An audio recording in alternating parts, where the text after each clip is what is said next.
Nat, tell me about yours and Paul's first night at Santo Tomas at the Eternity. Well, the Paul and I were uh, put into a room, and it was the first time that we realized that we were not going to be with Mom, and the girls. They put us in a room that was probably oh 5 or 6 rooms away from my mother's room where she was. So we were herded into this place, and of course, it was all strange to us. This was a converted classroom in the university, and there were a whole bunch of little cots, or in some cases, just wooden slabs that had legs for people to sleep on. And I would say there were probably 40 or so in that room. Everybody had about 30 inches of space, and probably 7 feet long. So Paul was put up against one of the walls with his little bed, and I was out in the middle of the room. We had our little boxes with us that Mom had arranged and packed for us. In those boxes we had toothbrush, soap, comb, brush, that type of thing in there, and towels, and a change of clothes. So that night, of course, we had spent every minute that we could together, and then at that night everybody went to bed. They had a roll call. They had lights out, turned all the lights out. We had our stuff underneath our beds in our little boxes. And we didn't, there was no friendship among these, older guys and us.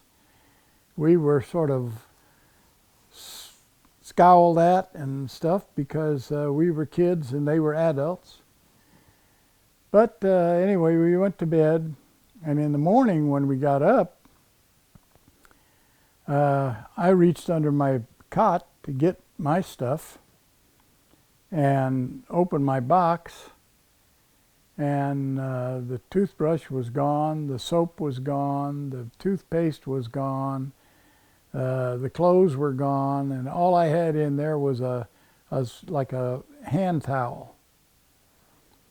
So I went over to Paul, and he was doing the same, going through his box, and it was the same. All of our stuff was gone. So of course what we did was we went out in the hallway and down the goddamn hall to my mother's room and got her out there and told her about it, and she was devastated that somebody would do a thing like that. So she came down with us back to the thing. We talked to the monitor of the room. Every room had a monitor. And we talked to the monitor, and he basically just told my mother, we don't really want them here in this room anyway. We're adults and these are kids. And we're not going to be worried about if they can't take care of their own stuff. We don't know whether they had it in there or not. Nobody ever saw it. Blah, blah, blah. And that was the end of it.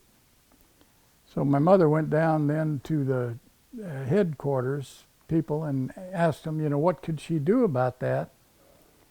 And she basically, they told her to go and see Mr. Leake, who had some rooms set aside in the education building for boys that were in the camp that did not have fathers with them. So I guess we were in that room for maybe 4 or 5 days, maybe even a week.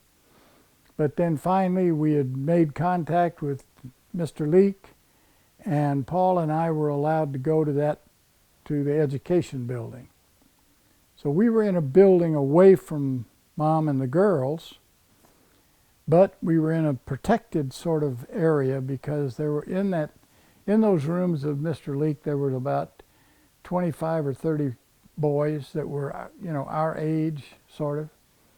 And as time went on, um, after a year and a half, Mr. Leake had 4 or 5 of these rooms in the education building with boys like us in the camp.